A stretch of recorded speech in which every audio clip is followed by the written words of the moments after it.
Hi, everyone.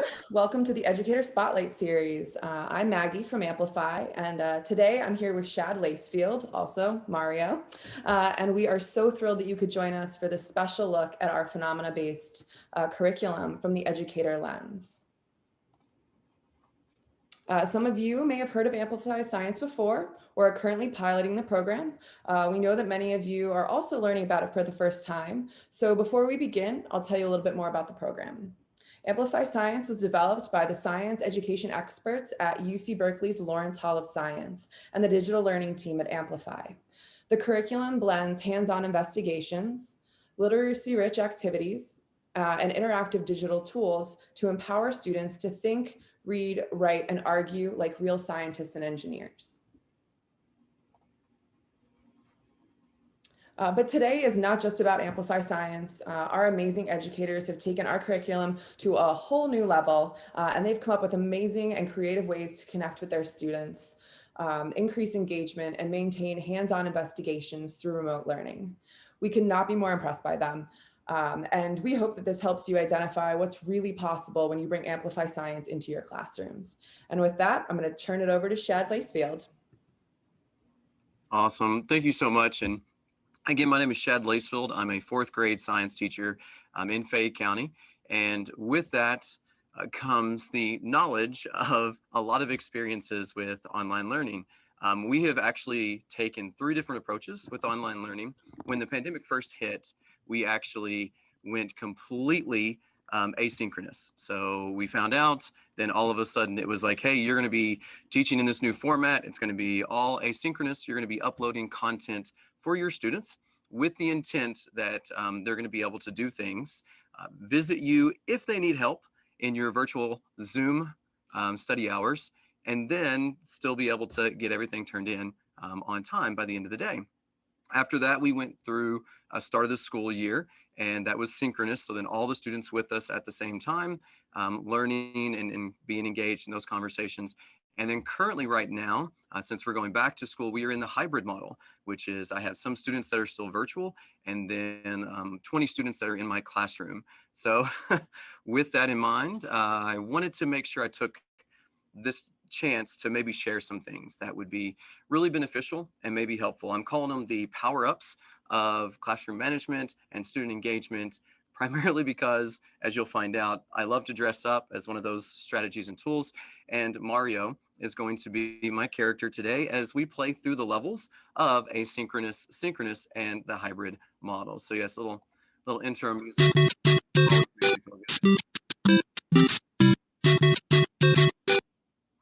All right, so first off, asynchronous instruction. With asynchronous instruction, I found very early on that when I was presenting students with information, they were not necessarily watching all of the videos.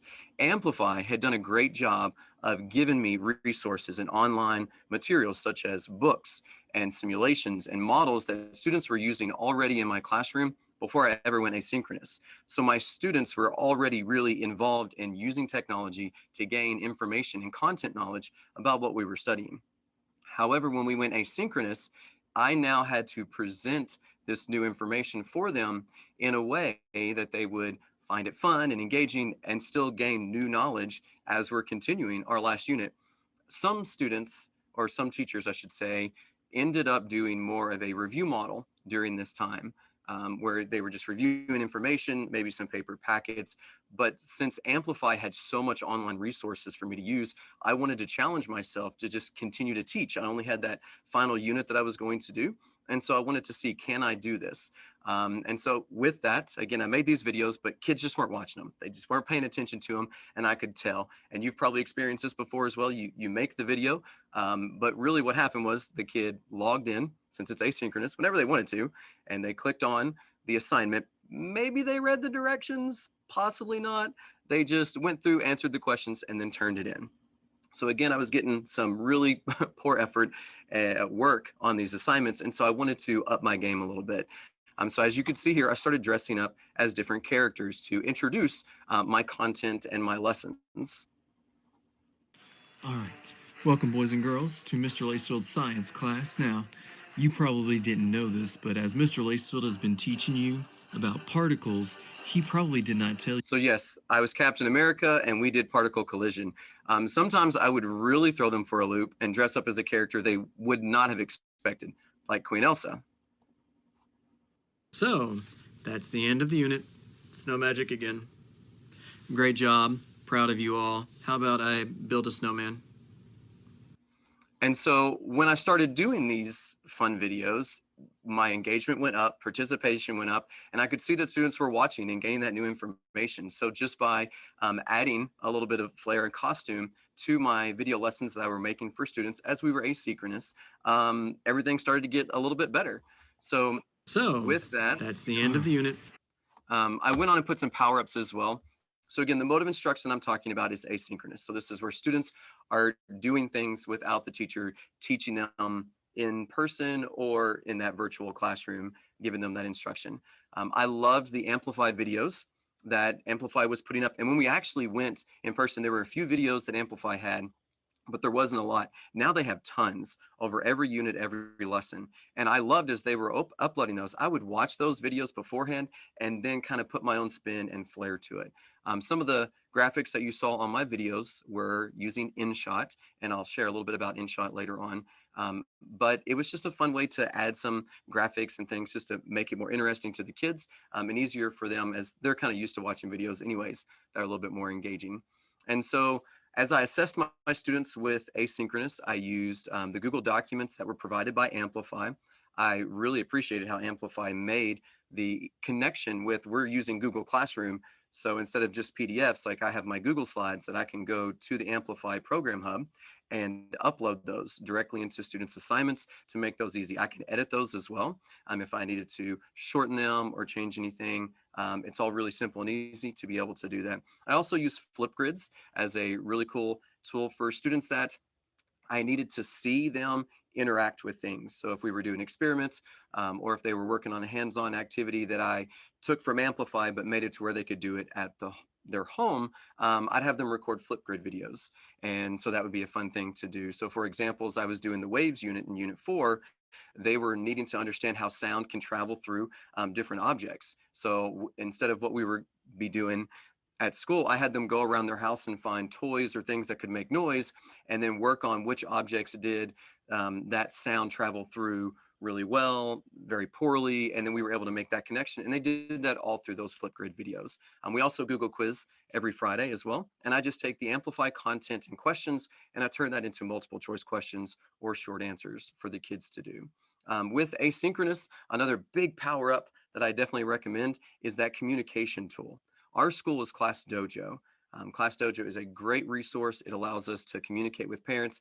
And if you have students that, let's say, for example, don't have a device, what I ended up doing is I recommended to some other teachers who kind of had that in our lower grades, because while third, fourth, and fifth were one-to-one with Chromebook, when we started asynchronous, a lot of the lower grades weren't yet, and they had to get caught up.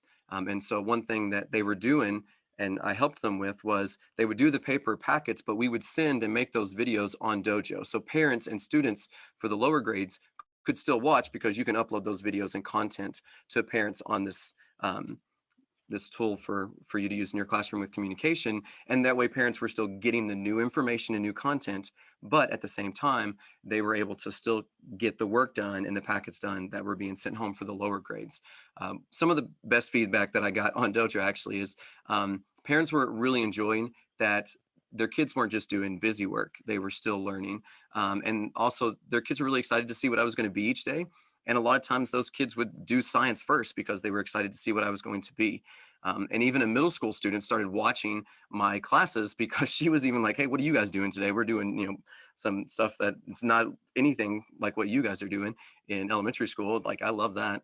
And so the other power-ups, again, I talked about those videos from Amplify, which are linked all if you want to go into the program hub and look at those, or with, again, just going into YouTube and searching those Amplify. They're great, wonderful educators that are presenting the information that's in the units. And so like I said, really, really good stuff. Again, the Dojo, you can see here, I could upload files, pictures, videos, newsletters, everything on there to parents as we were asynchronous, and it was a really good form of communication. The It worked really well because we started day one and it was like consistent all the way through, everyday communication with parents. And that made asynchronous a little bit easier to be able to complete. Next, we started the school year and it was like, hey, we're going to throw everything that you just were learning and now you're going to learn all a new way of teaching. We're going to go synchronous where kids are going to be in the room with you. So now our next power up, we got the flyer, and I put the virtual world here in the clouds because, well, as we all know, if you're doing it virtually, you're recording a lot of times those zooms to the cloud. So this is our cloud level and our little power up. And you'll see there the costumes, just as I'm dressed up today. One of the things that I continued to do was I continued to dress up each and every day for the kids. A lot of times my character would connect the content that I was doing, and it just made it fun when they would show up and they'd be excited to see what I have and what you can see right now. So my hat is not real, it's a snap camera. And it can be downloaded. I have it on my computer, but I also have it on my school computer. And I could download it to my school desktop computer and also show it there. It's a quick and easy way to be able to add just that little bit of flair and excitement and fun to your classroom. And it doesn't take a lot. A lot of times what I'll do is I have like the hat and the mustache.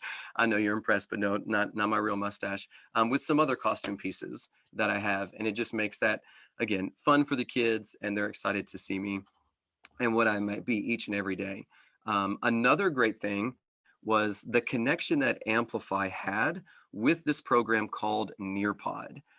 Amplify Science, again, they uploaded their slides into Google Documents. They also, in the Program Hub, made those slides and those lessons more condensed. If you're in the classroom, it might take you a lot longer to teach the content. So they actually went through, they looked at it and they said, what is the most important thing that we need to make sure kids are getting? And they turn that into the at-home slides and lessons that I've been doing since when we were in the synchronous instruction.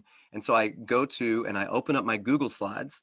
But again, as I learned, just presenting and showing information to those kids, it's hard to see, one, are they paying attention? Because their cameras may not even be on. Two, are they, getting everything that I'm wanting them to get? But with Nearpod, I can take these Amplify slides, I can then upload them into a Nearpod lesson, and now I have an actively engaging activity that students sign into. So even though those cameras may be off, I still know every kid that logged into the Nearpod. Every 2 to 3 slides, there's some sort of engagement piece that they're doing. It could be a multiple choice. It could be a collab board where I pose a question. A lot of times those little orange questions that'll pop up in your Amplify Science units, I'll pose that and students can then type on the collab board and I can improve what it is that they're saying and posting on the board so we can have that back and forth communication. I can display the text. So I take a screenshot of whatever book it is that we're reading, and then I can turn that into a draw it activity where students can read and highlight key details or circle things that were really, really important. And so again, this is allowing me to see students in live participation with me. And again, with Amplify making those into Google Slides and me doing the Google Slide add-on, it just seamlessly worked in together. And even at the end, as I was needing to assess, the Nearpod lessons have a time to climb, which I love and the kids love. It is a competitive game where students have a certain amount of time to answer questions. They get to choose their really fun characters at the beginning, and then their characters will just climb up this hill and race against each other as they're answering questions. And I'd have kids every day asking, are we gonna do a time to climb today? Which is funny in my mind because what I'm hearing is like, are you gonna formatively assess me today? Because I'm really excited for you to formatively assess me today. And so again, all that worked really well. And I made for my school district a little video that's going to be shared with you guys at the end with some emails and everything that shows you how to connect the Amplify with Nearpod using those Google Slides. All right, last is our hybrid model. I chose the water level because if you guys are currently using this model, I'm sure you're with me, it feels like you're drowning. There's the differentiation between what you're doing in the classroom, what you're doing online with the other kids, and trying to get all that to work. So what are some power-ups for the hybrid model? And again, I chose the frog suit power-up there because it does make, you're still gonna be in the water, but it just makes it a little bit easier. So be consistent is my biggest thing. Yes, even though we're currently in the classroom, I'm still dressing up as we've been doing our current unit over the rock layers and Earth's features. I did dress up as the rock because who better to teach my kids about rock layers than the rock. Also, I dressed up as Darth Vader as I went to class and stuff like that. So the kids are still like, oh my gosh, she's still doing this stuff. And it was fun and the kids liked it and it made that online. You can also see down here just some pictures of some of the costumes that I've done. So for 8 months straight, every day consistently, over 100 different costumes that I would dress up. And again, just that funny thing that I would do. Kids loved, they liked it, they were engaged. They would come to my class when they weren't coming to other classes. They would turn in stuff, you know, and be there. And that was the goal, like just do something fun. Another really big thing that I did was I worked really, really hard as we were learning virtually to build relationships with my students. I understood that the relationships that I could build in the classroom, I'm going to have to still do that, but just in a different way. So to help motivate my students, I started something called Vader Visits. And what I do is I dress as Darth Vader, full costume. I wear gloves and mask. And students that attend class get all of their work done and turned in, and then receive 80% or better on their Friday assessments, get entered into the Vader Wheel. And they get a chance to have a Vader visit. I actually show up to their home. We play a socially distanced game of their choice. And a lot of times I'm not good at them, like Vader does gymnastics on a trampoline. That was a very new experience for me, but the girl loved it. And her parents were like, she has worked so hard and like waited all week so that you would show up to do that. And then some of the other ones, even with skateboarding, was brand new and stuff. And so there are some links that we'll share in follow-up emails that you guys can see those and check those out to maybe give you some ideas. But that building relationship piece was so important for me because now that I have this hybrid model in my classroom, I've actually already met all of my students. I know them, I've built relationships with them. And so those students that are hybrid are still showing up for my virtual meetings because I already have such a really good relationship with them through this interaction, through me trying to do something fun and get to know them a little bit more and build those relationships. And Amplify really allowed me to do this because my lessons, my plans, everything was organized and already there for me. So I spent less time with my lesson planning and getting everything done and more time like what can I do that's a fun, engaging activity that can get my kids into my classroom and participating in my classroom so that way I can get them all this great content and information that I have with Amplify. Also celebrate and reward. Online rewards look different now that we're in the classroom because they can't like touch each other and do things, and also they can't always, like I have 20, so they're like on the other side of the classrooms and stuff. So I celebrate and reward them. We use Dojo. So again, Dojo has points and they can earn points based on attendance, doing, you know, well in the classroom, turning things in. And so I have a website, and again, you guys are going to get all this information. I'm in a follow-up email, but they get different point levels. And then as they get to that level, they get to have Bitmoji decorations that they can decorate in their classroom. And I monitor their classrooms, and we have certain times when I unlock those classrooms so students can go in and decorate. But the cool thing is that students get to show their own personality. They get to decorate it and still feel like, you know, kids in my classroom can see what I'm into, what I like. And so we still do that, even though we have kids that are in the classroom and kids that are virtual. We still have that interaction because we have this common place that we meet at once a week to talk and to see what you've put in your classroom and what you earned as your Dojo reward points. And then again, just as a teacher in general, I know that I'm better and more engaging when I have a really good curriculum that is allowing me to do that. The online simulations that Amplify has, the Google Slides that are already made up for you, that helps you present the information to your students, like all in the program hub that shortens the lessons. Like all of this stuff has been so great for me and really, really helped me out. I definitely recommend using these power-ups. Also the little chat feature there as well, and messaging and asking questions. Again, when we first started piloting Amplify, there was a lot of things that we have now that wasn't there, but we have it because Amplify listened. They heard what we were saying in these comments, and with our suggestions on, well, could you add this? Could you add the Google Slides? Because I remember when I first started Amplify, I was having to convert them all to Google Slides.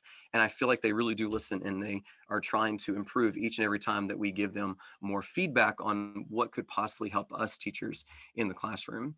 And then finally, my email address is shad.lacefield@fayette.kyschools.us. I wanted to make sure you guys had that because we are a team we're collaborators. And besides just on the Facebook page where there's places for you to ask questions and get support and answers there, I want to use what I've made so far to help you guys out as well. And then that's why I'm here. And I have a YouTube channel where I've made a lot of the videos and stuff that I post. And then this is one of my favorite ones. One of my students made. It is a list of her favorite things, the things she's thankful for.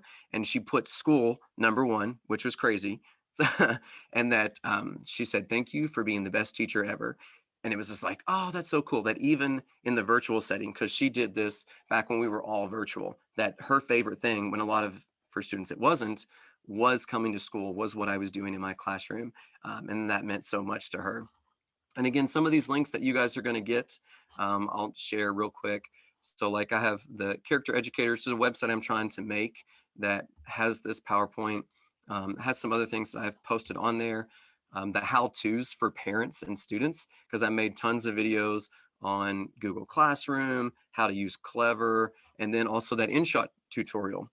So with making engaging videos, I downloaded InShot. It was free. The things that I was doing was free, and it was all done on my phone. So I could just record myself on my phone.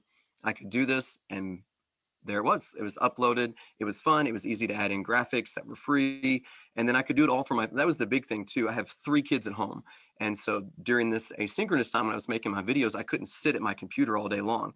I had a nap time where I would record my video. Then after recording my video, as we're playing outside or doing other things, I could then edit it because it was on my phone, and then we could go around and I could be doing other things. And so I loved InShot as a way to record that type of content for asynchronous instruction. I also have the classroom rewards. There's some of the videos my district did about Vader visits, and a lot of parent interviews about what Vader visits meant to them, and then some other news things. But yeah, here are the Bitmoji classrooms and stuff. So again, these links, we're going to make sure that we give them to you guys, and that way you all be able to have them and stuff. But yeah, so I see that there are some comments and stuff that I would, I know we have a few minutes left, and with Maggie here as well, if we could field anything or talk about anything in these last few minutes, if you're okay with that, Maggie, or what would you like to do for our final few minutes? I tried to finish with just enough time that we could maybe take a couple or Well, have a discussion if we needed to. Yeah, this is perfect. We have just enough time to take a few questions. If you guys want to raise your hand using that little feature at the bottom of your Zoom screen, Shad would be happy to answer any questions for you. I'm also happy to answer questions about Amplify as well. I want to know which aspect of this do your students love the most? The Vader visits or the costumes? Oh man, that's really, really tough. I think for the most part, Vader visits, like that one-on-one interaction and that personal interaction, even though we've went back to in person, I'm still doing Vader visits. But currently with our mode of instruction that we have right now, kids can't leave the classroom. So we have this really cool rock wall that's in our gym that no kids are able to use. So then now what I do is their Vader visits will be in school at the rock wall, because I can do a limited amount of students there, and we can clean safely that surface both before and after kids use it, so that I'm still able to do the Vader visits, but just keeping it more connected to what we're doing in the school. But yeah, they love that. But I mean, I'll be honest with you, they were super surprised when I randomly dressed up as, they were like, what is going on, at the big chain and everything as I came in. And I was like, oh yeah, the Rock is here. Do you smell what the Rock is cooking? They were all about it. So is The Rock their favorite character that you portray? So it's funny. Basically, whichever one I was last tends to be their favorite. Some of the more memorable ones, when I ask them later on, is usually Elsa, because that's the funniest. They don't expect that I'm going to dress up like a girl. Also, SpongeBob was a huge fan favorite as well, because it was just like all of a sudden there's just a SpongeBob on their screen talking at them, and they're like, "What is going?" Again, That's so good. I think we actually have someone who wants to ask you a question. Madeline, I'm going to let you go ahead and talk. Hi, first of all, I want to say this was amazing. I love your creativity. I could totally see students engaging. I have a question. I know that you mentioned Nearpod. That's a platform that I use for my students as well. When it came to assessment, classroom work, I know Nearpod, you're allowed to add multiple choice and incorporate activities as such. But when it came more to like the charts that they had to fill out, I have fourth graders, by the way. Oh, How did you incorporate that in the lesson? Because what I was using was the Google Forms, and I would just post it in our platform. We use Schoology. I don't know if you're familiar with it, but it's very similar to Google Classroom. But how will you make that engaging? yeah, absolutely. So what I would do a lot of time in the charts is I first taught them how to do in the draw it feature, the text boxes where they could type in their answers in the different locations. And so sometimes I would post, instead of like the whole thing, I would take screenshots of individual sections of those charts that they're filling out. And I would just have them use the cursor. They could either write or they could fill in just typing and then typing with their text box. It took a little bit of time for them to learn how to do the text box in Nearpod, but then once they did, then it was really, really simple for them just to type that in. Awesome. Thank you so much. Yep. Do we have anyone else who wants to ask Shad a question? Or me? Shad's way better at answering these than I am. I'm not actually in the schools using the program. Anyone else? You can raise your hand or pop your question into the chat box before we close. Give you one more moment. Brave, raise your hand. I find that adults, like students, are hard to get them to engage. All right, well, if no one has any questions, thank you, Shad, for being here and sharing all of this with you. When we saw you in our Facebook group, we were just so drawn to all of the content that you offered and all of the creative ideas that you had. And it's been so wonderful to get to know you and all of your different learning practices. Oh, and Travis says, thank you so much. So thank you so much for being here. We are so excited to continue working with you in the future and seeing all of the amazing creative things that you come up with. Awesome. And thank you so much for having me. Like I said, most of what I'm able to do is because of what Amplify has been able to provide, and just being able to take that and adapt that and just put my own little flair on it for sure. But still the content and the information is great. The kids find it really engaging when they're doing the simulations or they're reading the text. It's just, how can we take that great stuff that you guys have and then, make it fun, make it engaging, or, put it in the different platforms that, like I said, as teachers, we're in all these different platforms. What's the best way to kind of do that? So thank you again. I've enjoyed it, and hopefully everyone else enjoyed it and got some good things out of it. Awesome. Well, that's it for us for today. We have 5 more educators after Shad, spaced out over the next 5 weeks. Well, a little bit more than that. We have a STEM forum coming up as well. So yeah, check out your email. We will be notifying you of the future events. And that's it. I hope you guys all have a great day. Bye, everyone. Bye. Thank you. Bye, Madeline. Thank you.